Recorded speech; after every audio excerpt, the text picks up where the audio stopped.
বুকনুক বাংলায় সবাইকে আমন্ত্রণ। আজকে আমি পড়ছি সমরেশ মজুমদার রচিত তার বিখ্যাত উপন্যাস কালবেলা।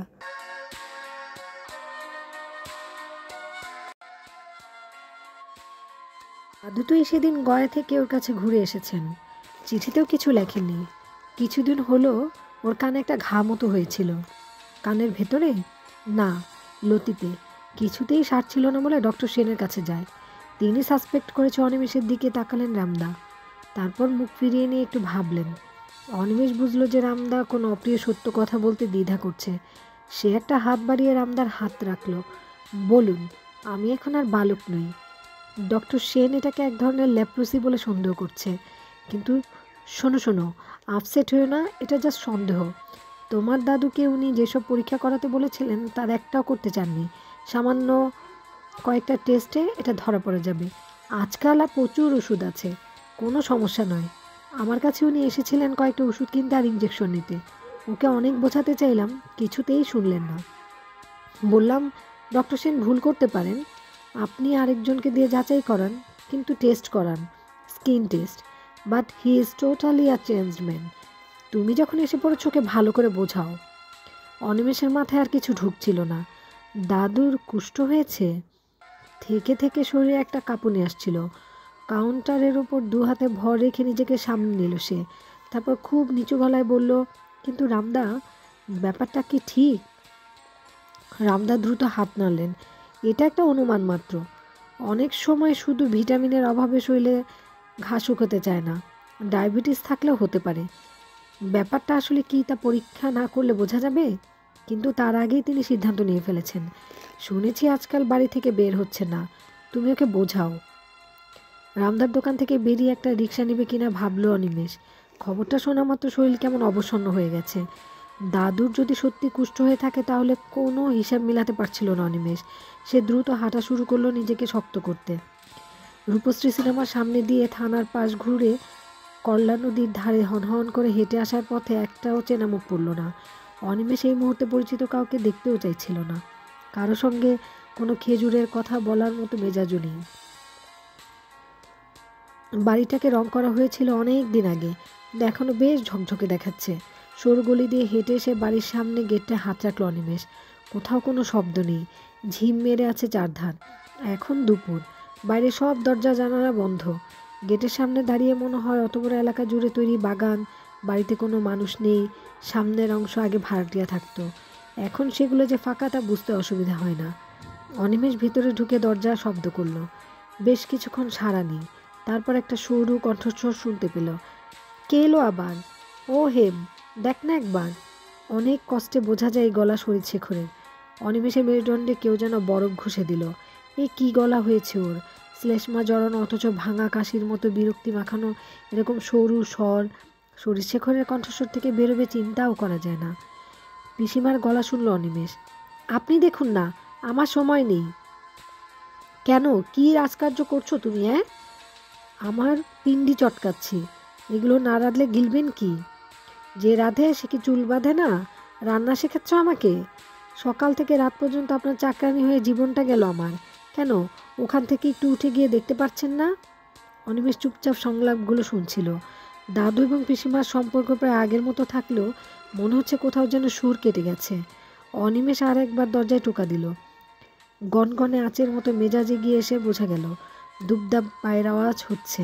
শব্দ করে দরজা খোলার সময় হেমলতা বিড় করে বলছিলেন, আসার আর সময় পায় না, ভর দুপুরেও। দরজা খুলে যেতে ও হাসতে চেষ্টা করলো, কিন্তু একই হয়েছে পিসিমার চেহারা। শুকিয়ে প্রায় দই পাকিয়ে গেছে শরীর। গায়ে সেমিজ নেই, সাদা ফিতে পার ধুতি গোড়ালি ঢাকেনি। গাল ভেঙে গেছে। বাইরের করা রোদ চোখে পড়তেই দৃষ্টি অস্বচ্ছ হয়েছিল একটু। পরক্ষণে চিৎকার করে উঠলেন, বাবা দেখুন কে এসেছে! অনিমেষ নিচু হয়ে প্রণাম করতেই উনি দুহাতে ওকে জড়িয়ে ধরলেন। হেমলতার মুখ অনিমেষের বুকে তখনই ফোপানি শুরু হলো। কান্নাটাকে আর ধরে রাখতে পারছেন না হেমলতা। দমবন্ধ গলায় শুধু উচ্চারণ করছে, অনি বাবা, অনি বাবা। অনিমেষ স্থির হয়ে দাঁড়িয়ে থাকলো। স্বর্গছেরা থেকে শৈশবে এই মহিলার সঙ্গে চলে আসার পর থেকে অনেক মান অভিমান এবং সুখের স্পর্শ পেয়ে যৌবনে পৌঁছেছিল। কিন্তু কখনো এমন করে হেমলতা ব্যক্তিগত আড়াল সরিয়ে তার বুকে মাথা ঠেকাননি। নিজের মাকে এখন স্পষ্ট মনে পড়ে না। মায়ের স্নেহ, ভালোবাসা, দু একটা সুখ, দুঃখের স্মৃতিতে আধো আলো ছায়ায় মুখ বুজে আছে। কিন্তু একদিকে শরীরশেখরের ব্যক্তিত্ব, অন্যদিকে হেমলতা স্নেহের প্রশ্রয়ে তার বাল্যকাল ও কৈশোর জুড়ে ছড়ানো, এ তো অস্বীকার করা যায় না। আজ হেমলতা তার বুকে এমন করে ভেঙে পড়তে অনিমেষে নিজেকে সামলানো মুশকিল হচ্ছিল। কয়েক মুহূর্ত এই অবস্থায় থাকতেই ভেতর থেকে একটা আর্তনাদ ভেসে এলো। কে এলো? ও হেম, কে এলো এখন? হেমলতা ফিসফিস করে অনিমেষকে বললেন, অনেক কথা আছে অনি বাবা, তোকে পরে বলবো। তারপর নিজেকে ছাড়িয়ে নিয়ে গলা তুললেন, আপনার নাতি এসেছে অনি বাবা, কি কালো হয়ে গেছে দেখুন। কথাটা বলতে বলতে হেমলতা ভিতরে ঢুকলেন। এই মুহূর্তে তাকে অন্যরকম দেখাচ্ছিল, যেন বিশ্ব জয় করে এসেছে এমন ভঙ্গিতে হেলে দুলে এগুচ্ছিলেন। একটু আগের কান্নাটাকে আর খুঁজে পাওয়া যাচ্ছিল না, যেন অনিমেষে বাড়িতে আসতেই তার সব সমস্যার সমাধান হয়ে গেছে। আর কোনো কিছু নিয়ে তাকে দুশ্চিন্তা করতে হবে না। অনিমেষ আড়ষ্ট পায়ে ভেতরে ঢুকে দরজা বন্ধ করলো। এই ঘরের আসবাব, চেহারা, এমনকি গন্ধটা অবিকল একই রকমই রয়েছে। স্বর্গছেরা থেকে জলপাইগুড়িতে এসে শরীরশেখরের এই 6 কামরার বাড়িটা প্রথমে তৈরি করেছিলেন মাথা গোঁজার জন্য। তারপর বড় বাড়ি হলো। অনেক যত্নে সেটাকে তৈরি করেছিলেন শরীরশেখর। কি আশ্চর্য, ওখানে কি থাকার ইচ্ছা হলো না তার? এখনও সেই পুরান ঘরেই রয়ে গেছেন। অনিমেষ বাড়ির ভেতরে ঢুকেই চমকে গেল। ভেতরে উঠোন জোরে কাঁঠাল গাছটা ছিল, সেটা নেই। অনেকটা জায়গা ন্যাড়া দেখাচ্ছে এখন। আর ঠিক মাঝখানে বেতের রং ওঠা চেয়ারটা আপাদমস্তক ঢেকে এই রোদে বসে আছে শরীরশেখর। এই নচ্ছিরঙা চাদরে ওর মাথা ঢাকা, শুধু চোখ আর নাক বেরিয়ে আছে বাইরে। বারান্দার কোণে এসে দাঁড়িয়েই চোখাচোখি হলো। অনিমেষের মন হলো একটা শীতল হাওয়া যেন তার শরীরে কনকনানি ছড়াচ্ছে। এইমাত্র সামান্য কদিনের ব্যবধানে একটা মানুষের চেহারা এতখানি পরিবর্তন ঘটতে পারে, চোখে না দেখলে বিশ্বাস করা যায় না। কাঁধের ব্যাগটাকে বারান্দায় টুলের উপর রেখে অনিমেষ উঠোনে নামলো। কি হয়েছে আপনার? শরীরশেখর চিৎকার করে উঠলেন। সেই গম্ভীর স্বর নেই। বাচনভঙ্গিতে যে ব্যক্তিত্ব অনেকের সাহস হরণ করত তা উধাও। চিনচিনে গলায় শব্দটা ছিটকে বের হলো, কাছে এসো না, কাছে এসো না, দূর থেকে কথা বলো। অনিমেষ ভালো করে দাদুকে দেখলো। নাক চোখ তো স্বাভাবিকই আছে। সে খুব শান্ত গলায় জিজ্ঞাসা করলো, কেন, কি হয়েছে? কেন, শোনোনি কিছু? এখানে আসার পথে তোমাকে বলেনি? না। মিথ্যে কথাটা শক্ত গলায় বলল অনিমেষ। সে কি, লোকে আমায় আজকাল দেখলেই সরে পড়ে। পাড়ায় একটা কম্পাউন্ডার পাই না যে আমাকে ইঞ্জেকশন দেবে, আর তোমাকে কেউ কিছু বলল না? কেন, তোমার পিসিমা তো দরজা খুলে অনেকটা সময় নিল, সে কিছু বলেনি? সঙ্গে সঙ্গে হেমলতা রান্নাঘরের বারান্দা থেকে চিৎকার করে উঠল, আমি বলতে যাব কেন? আপনার দুর্গতির কথা আপনি বলুন, আমার তো আর ভীমরতি হয়নি আপনার মতো। ও, চাদরে মোড়া মাথাটা একটু দুলালো। তারপর অনিমেষকে খুব স্বাভাবিক ভঙ্গিতে বলল, শোনো, আমার কুষ্ঠ হয়েছে। জানি সব কুষ্ঠ সংক্রামক নয়, তবু আমি ঝুঁকি নিতে চাই না। তাই কেউ এখানে আসুক আমি পছন্দ করি না। তোমার বাবাকে আমি জানিয়েছি, কিন্তু সে কথা শুনতে চায় না। সপ্তাহে একদিন এসে তোমার পিসিমার কাছে খবর নিয়ে যায়। হেমলতা চেঁচিয়ে উঠল, শুনলি অনি বাবা, শুনলি? অন্য কাউকে উনি রোগ ধরতে দিবেন না। আমার বেলায় সে একদম মনে পড়ল না। স্বার্থপর কীরকম দেখ তুই। সেই যে ছেলেবেলা থেকে গুমুত ফেলাচ্ছেন, তা থেকে আর নিস্তার নেই। শরীরশেখর মাথা নাড়লেন। নিজের শরীর তো আর আয়নায় দেখো না। হয় তুমি নয়, আমি যে কেউ আগে যেতে পারি। আমি ছাড়া তোমার আর কেউ নেই। এই বয়সে আমার যদি রোগ হয় তাহলে এমন বেশি হবে। আমার তো এই শরীরের উপর কোনো মায়া নেই। গয়ায় গিয়ে মুক্তপুরুষ হয়ে এসেছি, কিন্তু আমার উপর তো তোমার খুব মায়া। তাই তোমাকে দূরে যেতে বলছি না। আর তা বললে যে কদিন বেঁচে আছি খাবো কি? হেমলতার গলাটা আচমকা পাল্টে গেল। ওই এক ন্যাকাপনা হয়েছে। বাবা নিজে নিজে শ্রাদ্ধ করে এসেছেন, আর তাই জগতের উপর, শরীরের উপর কোনো মায়া নেই। তাই যদি হবে তো রোগ হয়েছে বলে মানুষের সামনে যাচ্ছেন না কেন? ভাত একটু শক্ত থাকলে খাবার সময় আমার পিণ্ডি চটকান কেন? এর নাম মুক্তপুরুষ না? আপনার দুটো বউ যে আগে মরে গেছে, সেটা তারা কপাল করে এসেছিল বলেই, বুঝলেন? অনিমেষ একটু কড়া গলায় বলল, পিসিমা আপনি একটু চুপ করুন। তারপর দাদুর পাশে গিয়ে দাঁড়াতে শরীরশেখর চোখ বন্ধ করলো। এখন ওর চামড়া কুঁচকে মুখের আদল দুমড়ে দিয়েছে। সময় বড় নির্মম। অনিমেষ আদেশের গলায় বলল, চাদরটা সরান, আমি দেখব।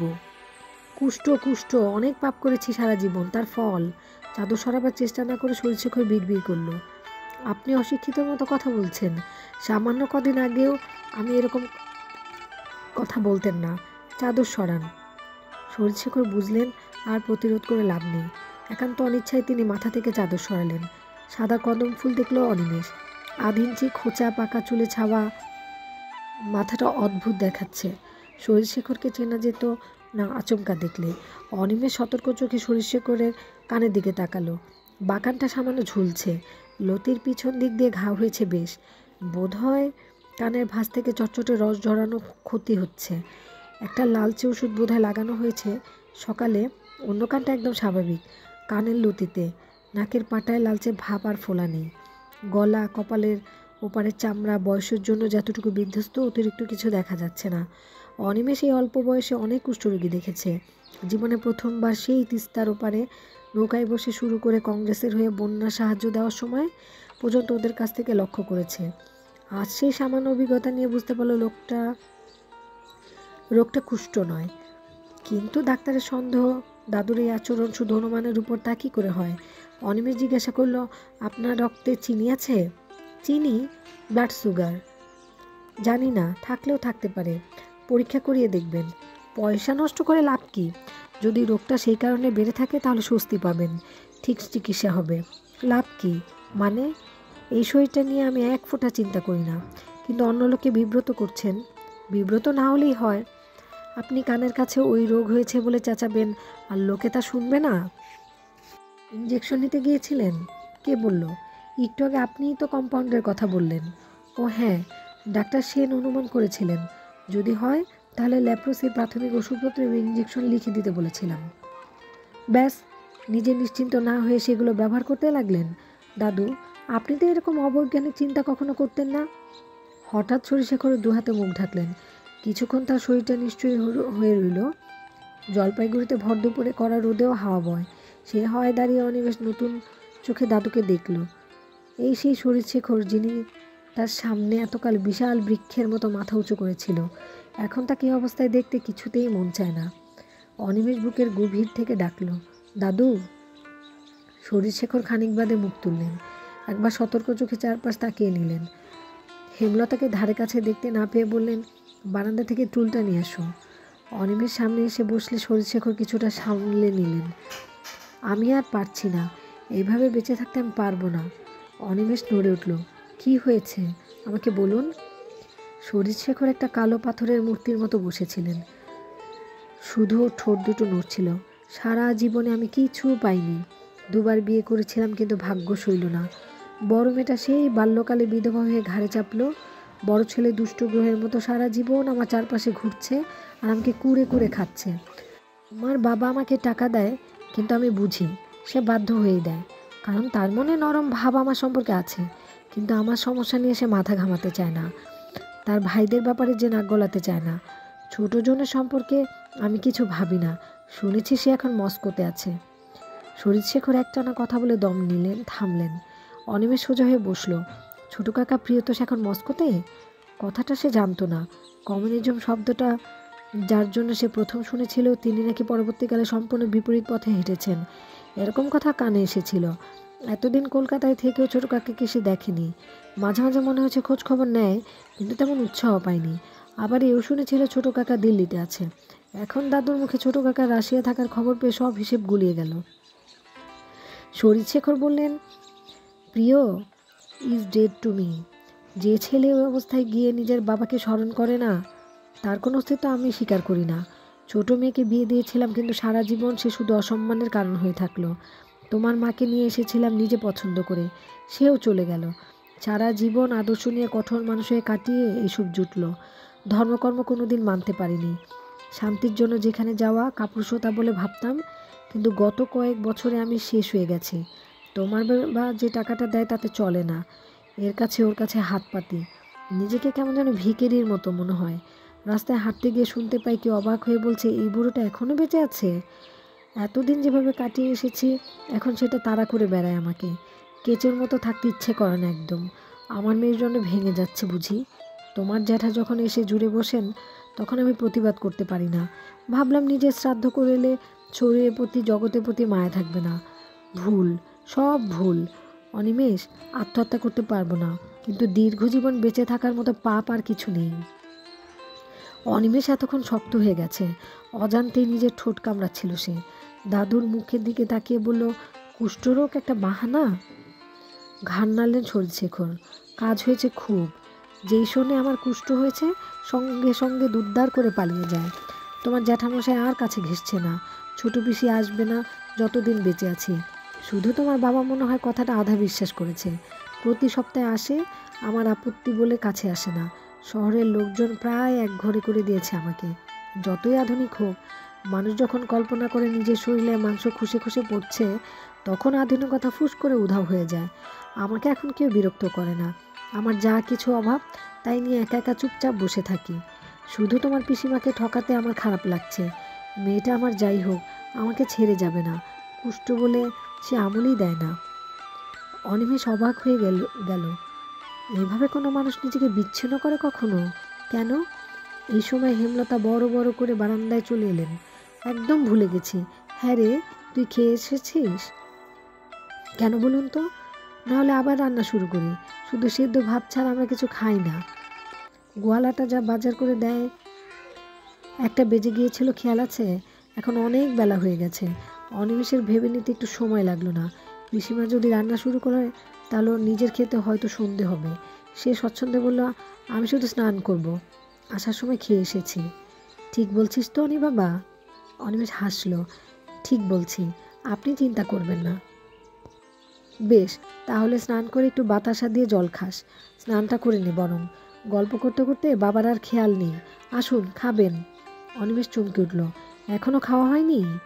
হবে কি করে? সকালে একটু সুজি দিয়ে দুধ দিয়েছিলাম, তাই খেয়েই তো পেট ঢাক হয়ে আছে। সারাদিনে একবারই তো ভাত খায়, তাও এই সময়। কই, আসুন, আমার দেরি হয়ে যাচ্ছে। হেমলতা ডাকলেন। শরীরশেখর কোনো রকম উঠে দাঁড়ালেন। অনেকটা বেঁকে গেছে এর মধ্যেই। হাঁটতে গিয়ে টলে গেলেন শরীরশেখর। অনিমেষ চট করে তাকে ধরে ফেলে ধীরে ধীরে রান্নাঘরের দিকে হেঁটে আনছিল। শরীরশেখর ফিসফিস করে বলল, মনে রেখো, আমার কুষ্ঠ হয়েছে। অনিমেষ হাসল। বারান্দায় এক কোনায় টেবিলে খাবারের ব্যবস্থা। ধরে ধরে ওকে সেখানে তুলে দিতে একাই স্বরে বললেন, মাঝে মাঝে একা একটা দুপুর উপোস দেওয়া ভালো, ওতে শরীর সুস্থ থাকে। অনিমেষ এবার আর না হেসে পারল না। স্নান ছেড়ে বাইরে বেরোতেই মনে হলো পেটের মধ্যে আগুন জ্বলছে, অথচ এখন আর খাওয়ার কথা বলা চলে না। চুল আঁচড়ে সে রান্নাঘরের সামনে আসতেই দৃশ্যটা চোখে পড়ল। চামচে করে দাদু ভাত মুখে দিচ্ছেন, পিসিমা একটা হাত পাখা দিয়ে বাতাস করতে করতে পিঠে হাত বুলিয়ে দিচ্ছে। হঠাৎ একটা ঢোক গিলতে গিয়ে দাদু কাশতে শুরু করেছে। সমস্ত শরীর বেঁকে চুরে একাকার, চোখ উল্টে যাচ্ছে। পিসিমা দুহাতে বুক মালিশ করতে করতে বিড়বিড় করতে লাগলেন। অনিমেষ ভয় পেয়ে এক লাফে দাদুর সামনে গিয়ে হাজির। শরীরশেখরের সামনে বড় বাটিতে ভাত, ডাল, তরি তরকারি গোছের কিছু গুলে একেবারে কাই করে দেওয়া আছে। বোঝা যাচ্ছে শক্ত কিছু খেতে অসুবিধা হয় বলে দাদুর জন্য এই ব্যবস্থা, কিন্তু তাও তো গলায় আটকে গেছে ওর। একটু সামলে ঘাড় নেড়ে দাদু উঠে পড়লেন। তারপর এগিয়ে বেসিনে ঝুঁকে পিসিমাকে দেওয়া জল খেয়ে মুখ ধুতে লাগলেন। অনিমেষ কিছুটা নিশ্চিন্ত হয়ে বাইরে বেরিয়ে আসতেই বমির শব্দ শুনতে পেল। হুড়হুড় করে এতক্ষণে কষ্টের খাওয়া বেসিনে উগড়ে দিলেন শরীরশেখর। অনেকটা শ্লেষ্মা খাবারের সঙ্গে বেরিয়ে যাওয়ার পর যেন খুব আরাম হলো ওর। পিসিমার গলা শোনা গেল, আহ, এতক্ষণে যা খেলেন সব বমি করে দিলেন। ছি ছি ছি, এই কারণে শরীর টিকবে? দেখলি অনি বাবা, কাণ্ডটা কি দেখলি? তোয়ালেতে মুখ মুছে শরীরশেখর আবার বাইরে এসে বসলেন। অনিমেষ দেখল দাদু এখনও হাঁপাচ্ছেন। কাছে গিয়ে বসতে হাসবার চেষ্টা করলো। অনিমেষ জিজ্ঞাসা করলো, এখন কেমন বোধ করছেন? দাদুর পেট তার মতোই শূন্য, ভাবতে অস্বস্তি হচ্ছিল। ভালো, পেটে কিছু পড়লে খারাপ বোধ হয়।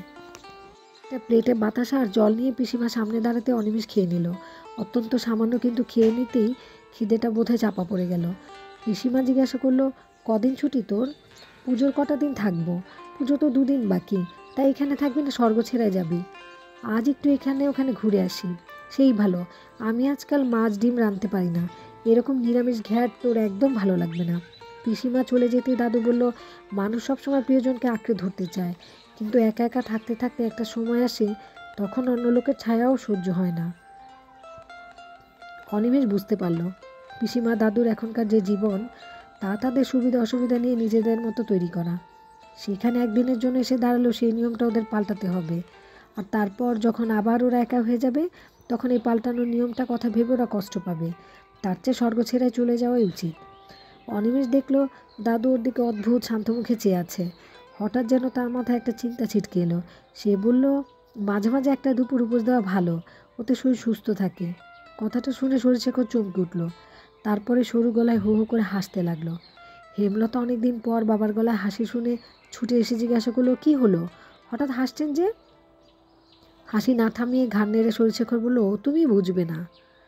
তিস্তার উপর ব্রিজ তৈরি হয়ে যাওয়ায় জলপাইগুড়ি থেকে স্বর্গছেরা মাত্র 1 ঘন্টায় পৌঁছে যাওয়া যায়। 62 সালের পর থেকে নিরাপত্তা ব্যবস্থা জোরদারের জন্যই রাস্তাগুলো চওড়া ও ঝকঝকে চেহারা নিয়ে সীমান্ত অবধি চলে গেছে। স্কুলে পড়তে অনিমেষ দেখেছিল বসার জায়গা না থাকলে কেউ বাসে উঠত না, আর এবার দেখলো ছাদেও লোক বসেছে। শহরের মধ্যে উঠেছিল বলে কোনো রকমের জায়গা পেয়েছিল এবার। বাসে এখন চাপ পেয়ে নিঃশ্বাস বন্ধ হবার জোগাড়, কিন্তু গাড়িটা দ্রুত ছুটছে। এখানেই কলকাতা থেকে ফারাক। ডুয়ার্সে লোক বাড়ছে, মদেশিয়া, নেপালি বা রাজবংশী নয়। ভাষা থেকেই বোঝা যায় পূর্ব বাংলার মানুষরা এখানে স্থায়ী বসবাস শুরু করেছে। ক্রমশ সংখ্যায় বেড়ে যাচ্ছে। তাদের কথাবার্তা, আচার আচরণে অনেক পরিবর্তন। একটা সময় আসবে যখন উত্তর বাংলার সংকর সংস্কৃতি গড়ে উঠবে, যার সঙ্গে পূর্ব ও পশ্চিম বাংলার কোনো মিল থাকবে না। জনসংখ্যা বাড়ছে, কিন্তু জলপাইগুড়ি শহর তিস্তার ব্রিজ ছাড়লেই দুধারে ফাঁকা মাঠ আর জঙ্গল। কচিত কখনো খড়ের চালের ঘর, দূরে দূরে গ্রামের ইশারা। ময়নাগুড়ির আধা শহর এলাকাটুকু ছাড়লেই দৃশ্য পাল্টাবে না। আর ধূপগুড়ির পরই কেমন একটা পাহাড়ি গন্ধ নাকে আসে। গাছপালার চেহারাও পাল্টে যায়। ডুয়ার্স নদী ছাড়লেই দুপাশে জঙ্গল ঘন হয়ে অন্ধকারে হারিয়ে যায়। মাঝখানের চওড়া হাইওয়ে দিয়ে বাস যখন ছোটে তখন ঝিঝিবির শব্দ কানে আসে। দেখতে দেখতে অনিমেষের মনে হচ্ছিল এই জায়গাগুলোর অদ্ভুত একটা নির্জন চেহারা আছে, কিন্তু খুব শীঘ্রই মানুষ তা নষ্ট করবে। যেভাবে ডুয়ার্সের জনসংখ্যা বাড়ছে, এরা নির্জন থাকবে বলে মনে হয় না। নিজের প্রয়োজন মেটাতে মানুষ অত্যন্ত নির্মম হতে পারে। যদি জানা যেত গোলাপের কুড়ি সুখাদ্য, তাহলে আমরা তখনই ফুটন্ত গোলাপকে দেখতে পেতাম না। এই মাঠ, জঙ্গল, ঝর্ণাগুলো চিরকাল একই রকম চেহারা নিয়ে রয়েছে। ভারতবর্ষ স্বাধীন হবার পর থেকে এতগুলো সরকার এলো গেল, কিন্তু এই জায়গাগুলোতে দেশের জন্য ব্যবহার করার কারো খেয়ালই হলো না। ফলে এখানকার বিভিন্ন গায়ে ছড়িয়ে ছিটিয়ে গরিব রাজবংশীদের জীবন সে অন্ধকূপে আটকে আছে। সে যেন গতকাল ভোট বিক্রি করতে গিয়েছিল। এদের কাছেও ভোটের বাবুরা 5 বছরে একবার আসে, স্বপ্ন দেখায়, তারপর কাজ মিটিয়ে চলে যায়। কলকাতা আশেপাশে গ্রামগঞ্জ পশ্চিমবাংলাকে যা দিতে পারে, ডুয়ার্সের এই অবহেলিত জায়গাগুলো তার চেয়ে অনেক বেশি দেওয়ার ক্ষমতা রাখে। সরকার এ ব্যাপারে উদাসীন। তেমনই এখানের মানুষরাও দেশ ও নিজের সম্পর্কে নিস্পৃহ।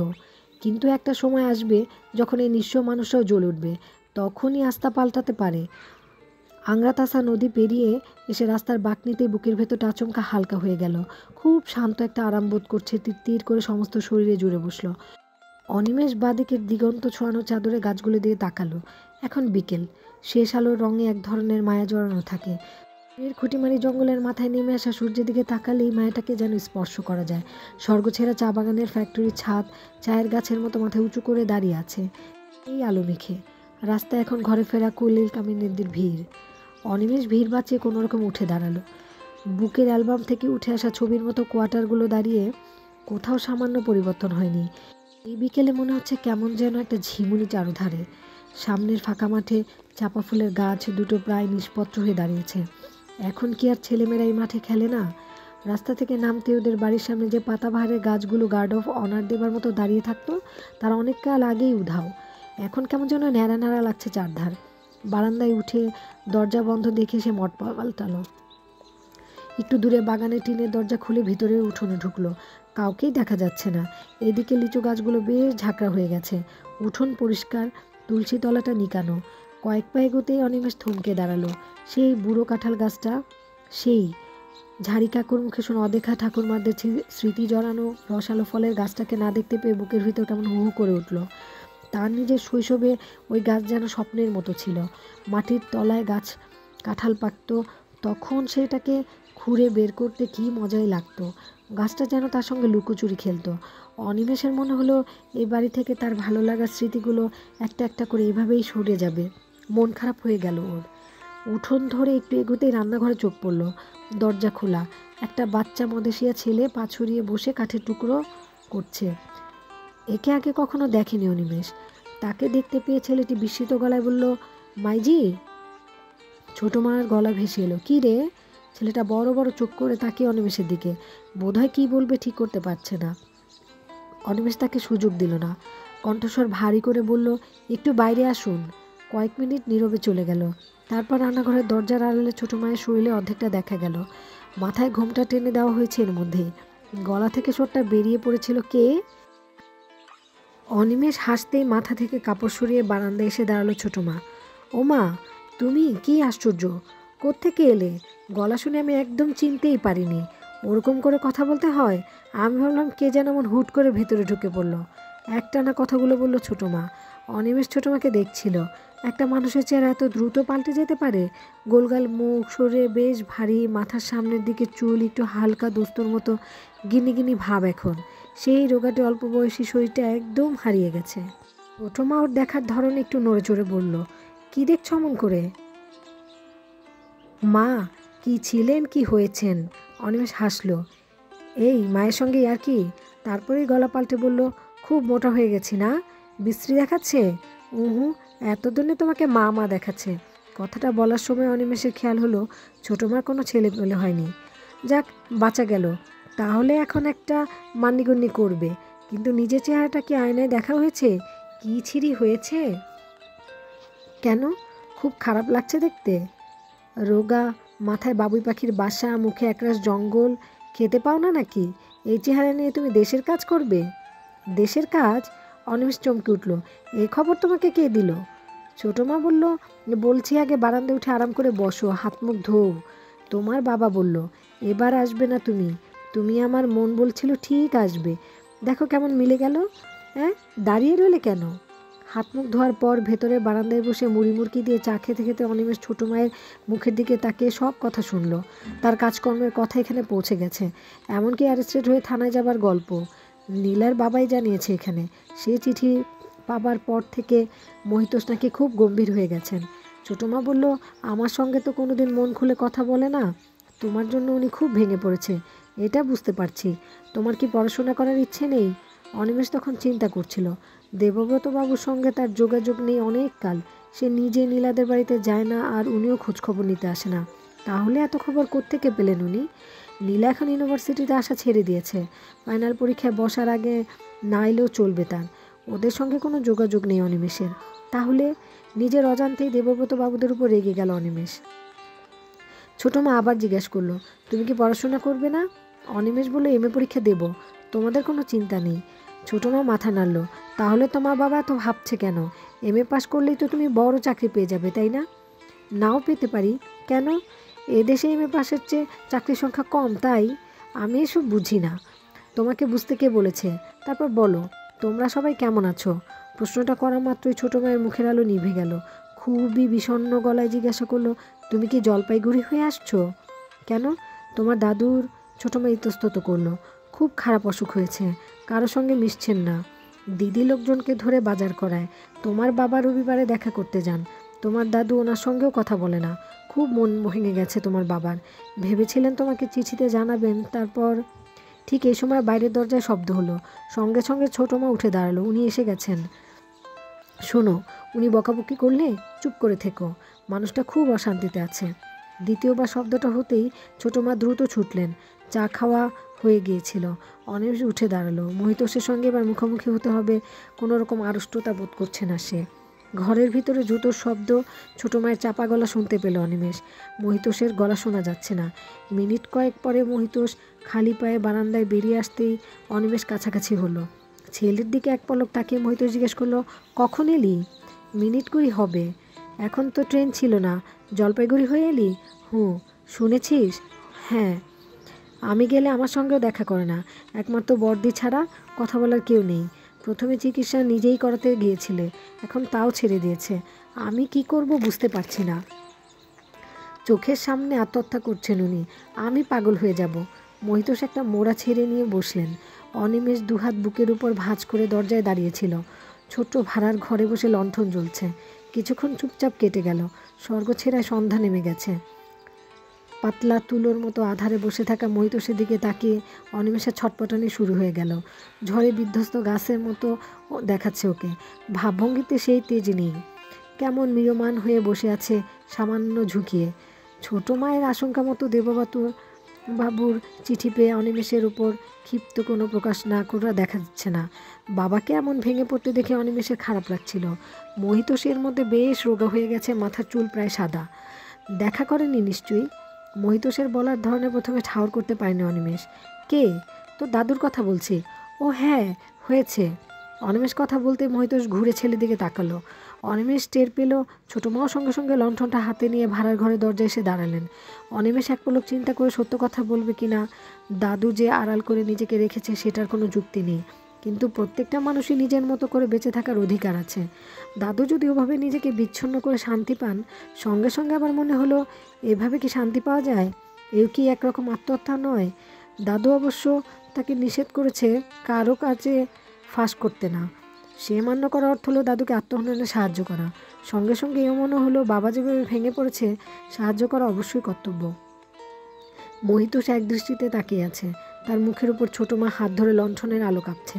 অনিমেষ খুব ধীরে ধীরে বলল, দাদু খুব কষ্টে আছেন। শরীর কেমন দেখলি? লেপ্রসি চিহ্ন। কথাটা শেষ করে উঠতে পারলে না মহিতোষ। ওর গলায় কান্না এসে গেছে বুঝতে পারল অনিমেষ। কয়েক পায়ে গিয়ে বাবার মুখোমুখি আরেকটা মোড়ায় বসলো অনিমেষ। তারপর বলল, দাদুর কষ্ট আপাতত অর্থের। তুমি যা দাও তাতে কুলায় না।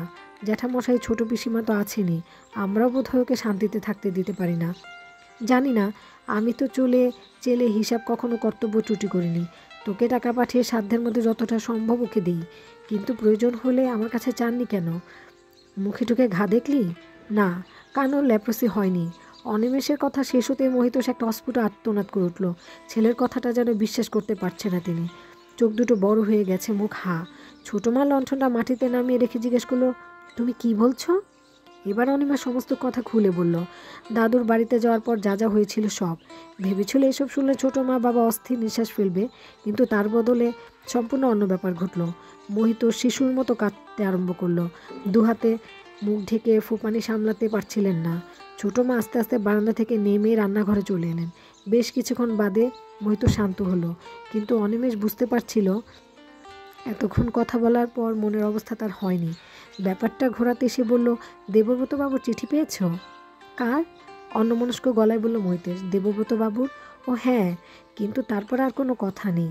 অনিমেষ ভেবেছিল এই কথা মনে পড়লে মহিতোষ ওর উপর ক্ষিপ্ত হয়ে উঠবে, কিন্তু এমন নিরুত্তাপ আচরণে কোনো কারণ খুঁজে পেল না সে। দুজনে চুপচাপ বসে আছে, কথা খুঁজে পাচ্ছে না অনিমেষ। অস্বস্তি হচ্ছিল। হঠাৎ মহিতোষ বলল, ওর মেয়ের সঙ্গে তো দেখা হয়? বেশ কিছুদিন হয়নি। কেন? তুই ওদের বাড়ি যাস না? সময় পাই না। মেয়েটি বাড়ি থেকে বেরিয়ে গেছে। এমন একটি ছেলেকে বিয়ে করেছে যে মোটেই ওর যোগ্য নয়। দেবব্রত বাবুর সঙ্গে খুব ঝগড়া হয়েছে ওর। তিনি মেয়ের মুখের দর্শন করবেন না বলে জানিয়েছে। নীলা বাড়ি ছেড়ে বেরিয়ে গেছে? অনিমেষ যেন আকাশ থেকে পড়ল। নীলার মতো প্র্যাকটিক্যাল মেয়ে এসব কাজ করলো? তাহলে নীলা মোটেই প্র্যাকটিক্যাল ছিল না, ভান করতো। অনেক দিন আগে সচিন ওর সম্বন্ধে কথা বলতে চেয়েছিল। তা কি এই ব্যাপারটা? কাকে বিয়ে করলো নীলা? অনিমেষ হতভম্ব হয়ে গেল। মহিতোষ নিজের মনেই বলল, ছেলে মেয়ের উপর যদি ভরসা না রাখতে পারি তাহলে বেঁচে থাকবো কী জন্য? দেবব্রতবাবু মেয়েটাকে মনের মতো করে গড়তে চেয়েছিল, যাতে যুগের সঙ্গে তাল মিলিয়ে চলতে পারে। কিন্তু তার বদলে কী পেলেন? সাবালক হলে প্রত্যেকের নিজের মতো চলার স্বাধীনতা আছে, কিন্তু সেই সঙ্গে মনে রাখা উচিত যারা তাকে ঘিরে এতদিন স্বপ্ন দেখে এলো তাদের প্রতি তার দায়িত্ব রয়েছে। তোর জ্যাঠামশাই বা কাকা সেটা মনে রাখেনি, কিন্তু আমার পক্ষে তো এড়ানো সম্ভব হয়নি। অনিমেষ বুঝতে পারছিল এসব কথা তাকে উদ্দেশ্য করেই বলা। কোনো কারণে মহিতোষ তাকে সরাসরি প্রশ্ন করতে পারছিল না, কারণ কি সেটা বোঝা যাচ্ছে না, কিন্তু স্পষ্ট ভাষায় সতর্ক করে দিচ্ছেন উনি। নীলার ব্যাপারটা এতখানি অবাক হয়ে গিয়েছিল যে অনিমেষ কিছুই ভেবে উঠতে পারছিল না। চুপচাপ সে অন্ধকারের দিকে তাকিয়ে বসে থাকলো। এর মধ্যে একসময় মহিতোষ উঠে বাথরুমে গেল। অন্ধকারে চোখ রেখে অনিমেষ বুঝতে পারল যে একটা বয়স হলে খুব নিকট সম্পর্কগুলোর মধ্যে ছোট বড় দেয়াল তৈরি হয়ে যায়। তখন সম্পর্ক পরস্পর স্পর্শ করা মুশকিল হয়ে পড়ে। দাদু পিসিমা যে তাকে বিচ্ছিন্ন জগতে বাস করে, তার সঙ্গে বাবা এবং ছোটো মায়ের খুব একটা ফারাক এখন নেই। এরা বা সত্য হলো তার সঙ্গে ওদের বায়ুবন্ধনটা অনেক বেড়ে গেছে। হয়তো বাবা কিংবা দাদু ঠিক এক জায়গায় রয়ে গেছেন, কিন্তু সে নিজের এমন দূরত্ব চলে গেছে যে ব্যবধান কমানোর উপায় নেই। কিন্তু এজন্য কোনো রকম দুঃখবোধ তার হচ্ছিল না, আবার নিষ্কৃতি পাওয়ার আনন্দও টের পাচ্ছিল না মোটেই। রুটিন মতো মহিতোষ তাসের আসরে চলে গেল। অনিমেষ ভেবেছিল ছোটো মায়ের সঙ্গে বসে গল্প করবে, কিন্তু এই ছোটো মাকে দেখার পর থেকে সে কৈশোরের ছেলে মানুষ মেয়েটাকে সে খুঁজে পাচ্ছিল না। এই মহিলা অনেক গিন্নিবান্নি ধরনের, স্নেহপ্রবণা, বাবার সঙ্গে মোটামুটি ভালো সম্পর্ক হয়ে গেছে। ব্যাপারটা নিশ্চয়ই সুন্দর, কিন্তু অনিমেষ ওর সঙ্গে আড্ডা মারার মেজাজটাকে খুঁজে পাচ্ছিল না। রাত বেশি হয়নি দেখে বাড়ি ছেড়ে স্বর্গ ছেড়ে ঘুরতে বেরিয়ে পড়ল। মাঠ পেরিয়ে বড় রাস্তায় আসতে অনিমেষ টর্চের আলো জ্বেলে দেখতে পেল রাস্তার দুধারে বাঁকড়া লম্বা গাছগুলো, গাছের নিচ থেকে আলো ফেলা হচ্ছে যাতে বাদুড় শিকার করে। মদেশিয়া ছেলেরা এই কর্মটি খুব ভালো মতোই করে। এই অন্ধকারে দাঁড়িয়ে অনিমেষের মনে হলো পশ্চিমবঙ্গে এখানে ওখানে বিপ্লবের মতোই কথা হোক, কমিউনিজমের বিভিন্ন ব্যাখ্যা প্রচার যাই চলুক না কেন, সাধারণ মানুষের ভঙ্গুর ও অন্ধ অর্থনৈতিক আদিম জীবন একটুও পাল্টায়নি। মাঝে মাঝে হেডলাইট জ্বালিয়ে ছুটে যাওয়া গাড়ির আলোয় ছেলেগুলো দেখতে পাচ্ছিল গুলতি দিয়ে ঊর্ধ্বমুখী হয়ে আছে। এদিকে বিদ্যুৎ নেই, কিন্তু ওপাশে স্বর্গছের আলোয় ঝলমলে। চা বাগানের কোয়ার্টার ছাড়িয়ে যে বাজার এলাকায় ঢুকলো, চমকে যাওয়ার মতো পরিবর্তন হয়েছে জায়গাটা। ঝকঝকে দোকানপাট, মাইকে চাপা সরে গান বাজছে। এরকমের দোকান স্বর্গছেরায় কখনো ভাবা যায়নি। হাঁটতে হাঁটতে চৌমাথা ধরে এলো অনিমেষ। চারধার দিনের আলোর মতো পরিষ্কার। স্বর্গছেরা তার সেই রহস্যময় চেহারাটা হারিয়ে ফেলেছে। এখন একটা ছোট্ট শহরে কোথাও প্রভেদ নেই। ব্যাপারটা ভালো, কিন্তু মন্দ সেটা ব্যক্তি চেহারা হারিয়ে গিয়ে দলের মধ্যে কিন্তু ঢুকে পড়ে। তখন এক ধরনের নিঃসঙ্গতা তৈরি হয়। পুরনো বন্ধু বান্ধবদের খোঁজ করতে ইচ্ছে করছিল। ওরা কি রাস্তাঘাটে আড্ডা মারে? এখনও তো রাত তেমন হয়নি। কয়েক পা এগোতেই থমকে গেল সে। তাদের পার্টির অফিস রয়েছে স্বর্গছেরায়। ওপরে পতাকা টাঙানো রয়েছে। অফিস ঘরের সামনে রাস্তার উপর কয়েকজন অচেনা মানুষ গুলতানি করছে। হঠাৎ অনিমেষের খেয়াল হলো সে কাউকে না জানিয়ে নির্বাচনী প্রচার কর্ম ছেড়ে দিয়ে এসেছে। এজন্য তাকে নিশ্চয়ই কৈফিয়ত দিতে হবে।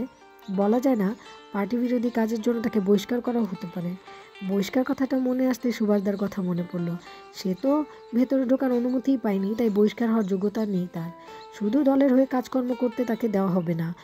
একদম না বলে চলে আসাটা অন্যায় হয়েছে। নিয়ম শৃঙ্খলা অবশ্যই মেনে চলা উচিত। এই কারণে শাস্তি পাওয়া সঙ্গত।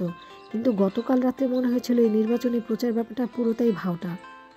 কমিউনিজম যারা বিশ্বাস করে তারা কেন জনসাধারণের কাছে ভোট বিক্রি করবে? প্রসব বেদনার কথা কোনো মেয়েকে কি স্মরণ করিয়ে দিতে হয়? কমিউনিস্টরা যদি তাদের আচরণ, কাজকর্ম, এই মতবাদকে জনসাধারণের সামনে বিশ্বাসযোগ্যভাবে তুলে ধরতে পারে, তাহলে নির্বাচনের সময় প্রচার করুক আর না করুক, মানুষ কেন নিজের প্রয়োজনে কমিউনিস্টদের ভোট দিবে না? তা সম্ভব হচ্ছে না, কারণ এদেশের কমিউনিস্টরা সাধারণ মানুষের বিশ্বাস অর্জন করতে পারেনি। পার্টির অফিসের সামনে ওকে দাঁড়িয়ে থাকতে দেখে অনেকেরই নজর পড়েছিল। এমন সময় ভেতর থেকে নিজের নাম ভেসে আসতে শুনল অনিমেষে। তারপরেই বিশুকে দেখতে পেল দরজায়। চেহারাটা খুব খারাপ হয়ে গেছে বিশুর। পাজামা, হ্যান্ডলুমের পাঞ্জাবি পরায় মনে হচ্ছে একটা হ্যাঙ্গারে সেগুলো টাঙিয়ে রাখা হয়েছে। অনিমেষ এগিয়ে গেলে বিশু জিজ্ঞেস করলো, কবে এলি? আজই। আয়, ভেতরে আয়। ছোট ঘর, শতরঞ্জি পাতা, এদিকে কিছু পোস্টার স্ট্রুট করে রাখা। 2-3 জন লোক একটা লিস্ট নিয়ে কাজ করছে। দেয়ালে লেলিনের ছবি। অনিমেষ বলল, এখন পার্টির অফিস হয়েছে জানতাম না তো। বিশু বলল, কি জানিস তোরা? শহর থেকে গ্রামের খবর রাখিস? ওদের ঘিরে আরও কয়েকজন লোক এসে বসলো। অনিমেষ বিশুর কথাটা গায়ে মাখল না। হেসে বলল, তুই পার্টি করছিস জানতাম না তো। বিশু বলল, আবার বলতে পারতাম জানিস কি তোরা, বলে হাসলো। কিছু হলো না। না না, পড়াশোনা না, না চাকরি, পার্টির কাজ করছি। একটা নিয়ে তো থাকতে হবে। তবে এটা করার জন্য একটা উপকার হয়েছে। সুনীল পালের সমিলের সামনে মাস থেকে জয়েন করব। সুনীল পাল এই তল্লাটের একজন বিখ্যাত কাঠের ব্যবসায়ী, কিন্তু পার্টি করলে তিনি কেন চাকরি দেবেন সেটাও জানল না অনিমেষ। বুঝিয়ে দিল বিশু, ওদের মিলে মারাত্মক ধরনের শ্রমবিরোধ চলছে। শিবুদা, আমাদের লোকাল কমিটির সেক্রেটারি, মিটিয়ে দেন। আজই প্রতিশ্রুতিটা পাওয়া যায়। অনিমেষ বলল, কিন্তু এটা তো প্রতিক্রিয়াশীলদের ঘুষ। বিশু বলল, প্রতিক্রিয়াশীল? বড়লোক হলেই প্রতিক্রিয়াশীল হবে? কী চিন্তা সব। তাছাড়া আমরা চারধারে ছড়িয়ে পড়তে চাই, সেজন্য কিছু কিছু অ্যাডজাস্টমেন্ট করতেই হবে। শুনেছি বিড়লা টাটাদের পিআরও যারা, তারা এককালের পাকা কমিউনিস্ট। অনিমেষ নিচু গলায় বলল, তাহলে তোমরা নিজেদের প্রয়োজনে পার্টি করছো? কে না করছে? সবাই করছে। আমরা পার্টি করব, নেতারা চাটনি খাবে? এদেশের মানুষ কখনোই কমিউনিস্ট হবে না। তারা যে নিজের স্বার্থ ছাড়া কিছু বোঝে না, কমিউনিজম বাতিল করবে। এভাবেই টুকটাক করতে করতে যতটুকু এগোনো যায় ততটুকুই ভালো। বেনজল চারোধারে অনিমেষ উঠে পড়তে চাইল। বিশু এত তাড়াতাড়ি ছাড়তে রাজি নয়। দরজায় দাঁড়িয়ে বাপির কথা জিজ্ঞেস করলো অনিমেষ। বিশু বলল, বাপি এখন বিগ বিজনেসম্যান, 10টা ট্যাক্সি, গোটা 4 লরি, 2 নম্বর করে লাল হয়ে গেছে তো। শালা এখন কংগ্রেস ব্যাক করেছে। আমরা চাইলেও পয়সা করি দেয়। তুই কি কলকাতা থেকে এলি না জলপাইগুড়ি? আমি দাসপাড়া এসেছিলাম ইলেকশনের কাজে। ইলেকশন? তোদের পার্টির হয়ে প্রচারের জন্য।